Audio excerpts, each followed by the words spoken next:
사실 김용남은 이미 자진 사퇴를 하고도 남았어야 합니다. 그러나 자진 사퇴를 안 하고 있습니다. 믿는 구석이 있기 때문이라고 봅니다. 대의를 생각하는 정치인이라면 아무리 믿는 구석이 있어도 자진 사퇴를 하는 게 맞습니다. 본인을 향한 의혹들이 너무 뚜렷합니다. 심지어 이재명 정부 정책에 반하는 이재명 대통령의 뜻과 정반대되는 것들이 너무 많습니다. 불법 농지 변경 같은 거 뿌리를 뽑으라고 지시한 게 이재명 대통령인데 김용남이 관련 의혹을 가지고 있죠? 불법 고리업체, 불법 사금융업체도 뿌리 뽑으라 지시한 게 이재명 대통령인데 이번에 김용남은 또 관련 의혹이 나왔습니다. 여기서 주목할 건 이 보도가 TV조선을 통해 나오고 있다는 겁니다. 이걸 류이재명 이용 세력들은 조중동이 건든다는 건 김용남을 뽑아야 한다는 얘기 아닌가? 이렇게 받아들입니다. 그런데 그게 아닙니다. 조중동이 진짜 노리고 있는 건 따로 있다는 걸 일부러 감추려고 이따위 소리를 하고 있다고 보는 겁니다. 심지어 이제는 어떤 논리를 들고 나오는 줄 아십니까? 불법 대부업도 아니고 합법적으로 면허받아서 운영한 건데 이런 것도 문제 삼는다? 조선 보도를 믿냐? 이러고 있습니다. 그런데 그게 아니죠. 대부업체를 운영했다는 게 문제가 아니라 그 대부업체를 차명을 이용해 운영했고 그게 불법이라는 겁니다. 그리고 이렇게 되면 이후에 탈세와 재산신고 누락 문제까지 겹치게 되는 것이라 문제가 일파만파 커질 거라는 거죠. 이래서 류이재명 이용 세력들이라는 작자들을 혐오하는 건데 김용남은 이미 자진 사퇴해야 할 이유가 충분합니다. 본인이 진짜 정치를 알고 지금까지 해온 정치평론을 부정당하지 않으려면 민주당의 현재 판도 정도는 알고 있어야 하는 것 아닙니까? 지금 민주당 판세가 어떻습니까?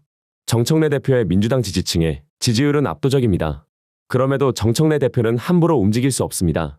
재래식 언론이 류이재명 이용 세력, 이현주 쪽에 완전히 붙어있기 때문입니다. 이 소리는 만약 정청래 대표가 김용남을 건드린다면 그 순간 민주당 전체가 흔들리게 된다는 겁니다.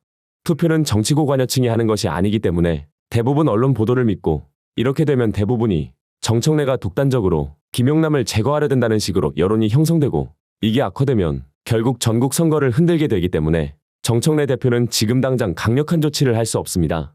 이건 조금만 관심 있게 들여다보면 알 수 있는 사실입니다. 그렇다면 결국 우리 당원들이 요구할 수 있는 가장 확실한 방법은 김용남이 자진 사퇴하도록 압박해야 한다는 건데 조수진 변호사가 이와 관련해 입을 열었습니다. 조수진 변호사는 억울하게 자진 사퇴를 당한 사람 중 하나입니다. 그럼에도 그 당시 조수진 변호사가 자진 사퇴를 했었던 이유가 있습니다. 이게 김용남과 같은 국힘당에서 굴러온 돌과 가장 큰 차이점이라고 보는데요. 조수진 변호사의 관련 발언 영상으로 보고 오겠습니다. 사실 제가 사퇴 압박을 받았던 것도 그리고 결국에는 이제 자진 사퇴를 했던 것도 당시 뭐 후보 취소하네 이렇게 막 최고위원회 회의도 열고 그랬는데 제가 결국에는 사퇴하겠습니다 했던 것도 당시의 격전지에 제가 계속 버티면 저 하나는 되겠지만 3-4군데 이상 떨어진다라는 게 있었거든요. 그러니까 지금 상황은 똑같은 상황이에요. 실제로 이 당시 조수진 변호사와 관련한 허위 보도도 많았습니다.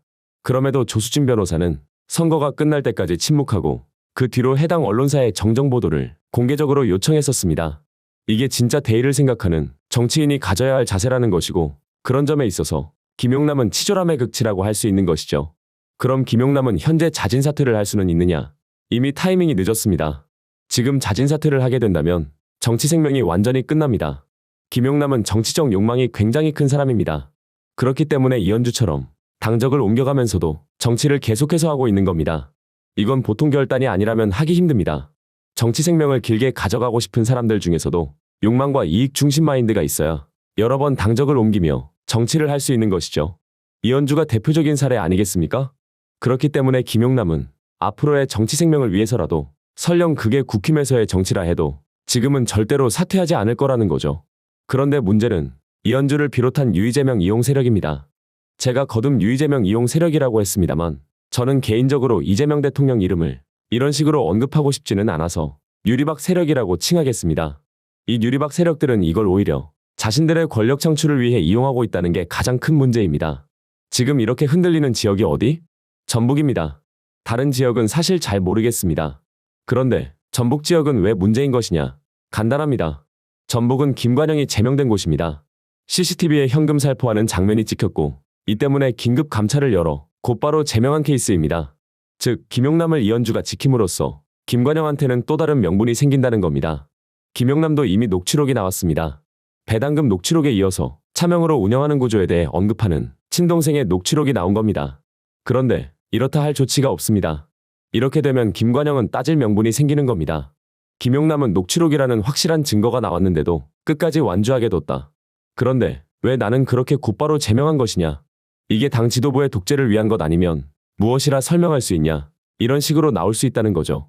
하필이면 이런 김관영을 그렇게 열심히 대변해주던 사람이 이현주와 강득구입니다.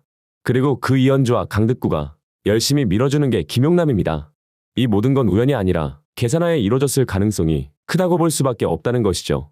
그럼 여기서 한 가지 더 의문을 가져보면 TV조선이 이렇게 보도함으로써 어떤 이익이 있을지, 이게 사실 가장 핵심일 수 있습니다. 결국 전북 지역에서 무소속 김관영이 당선된다면 그때부터 유리박 세력들은 대놓고 정청래 대표를 흔들려고 할 겁니다.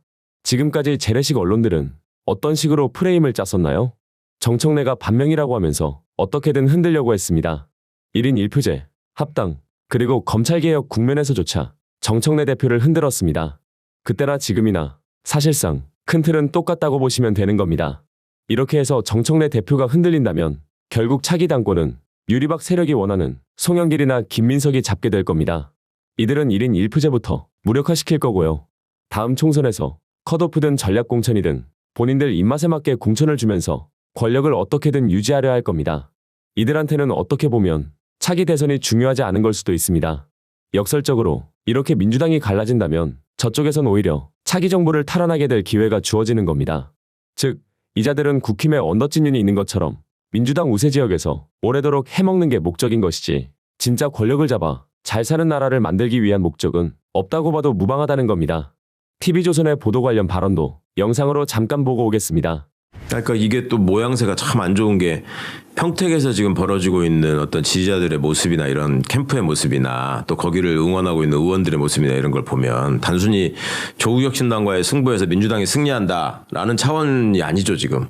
다음 민주당 당권까지 염두에 두고 움직이는 사람들이 지금 다 거기 가서 어찌 보면 상징적인 후보로 지금 김용남을 대하는 듯한 모습이 있단 말이에요. 근데 또 다른 한편으로 보면 TV조선이 그러면 김용남이 국힘 후보였을 때 이런 보도를 했겠냐. 저는 아닐 거라고 봐요. 만약 국민의힘 후보였다면. 네, 후보였다면. 그러니까 이 사람들 입장에서는 이제 꽃놀이패를 준 거야. 그러니까 그 지금 수구 족벌 세력들이 유지하고 있던 기득권이 무너진다는 불안감이 있잖아요. 이 사람들이. 네. 그다음에 이번 선거에서 참패를 하게 되면은 그 기반이 이제 진짜 소실된다라는 걱정이 있을 텐데 네. 소위 배신자를 응징하는 차원으로도 이게 써먹히는 거고. 그다음에 민주당의 도덕성에 흠집을 내고 일관성 없는 어떤 대처다 이런 식의 프레임을 만들어가지고 다른 지역을 흔들어버리는 아주 지금 조선일보가 잘하는 게 이렇게 해서 고약하게. 충분히 해명이 나오게 한 다음에 갖고 있던 것 중에서 나머지 반쪽 3분의 1쪽 또 풀잖아요. 계속해서 흔들지 않습니까? 글쎄 말입니다. 그래서 지금 필요한 건 일단 투표를 잘해야 합니다. 민주당으로 만들어두면 우리 당원들이 컨트롤할 수 있는 영역이 됩니다. 만약 민주당이 정 안 된다면 조국혁신당이나 진보당 같은 대안을 뽑으면 됩니다. 국힘으로 넘어가는 것만큼은 우선 막는 게 첫 번째입니다. 그 다음은 검찰개혁을 지켜보고 전당대회 때 당원들의 권리를 최대한 행사하셔야 합니다. 그렇게 해서 당권을 일단 정청래 대표가 지킬 수 있게 해둬야 유리박 세력의 계획을 끊어낼 수 있습니다. 그래서 이번 지방선거가 전쟁이라고 불리는 겁니다. 집단지성이 그 어느 때보다 요구됩니다. 우리는 이 게임을 이미 해봤습니다. 오늘 영상은 여기까지입니다. 촛불 청년에게 구독과 좋아요로 영상 제작에 큰 힘을 주십시오. 언제나 여러분과 함께 하겠습니다.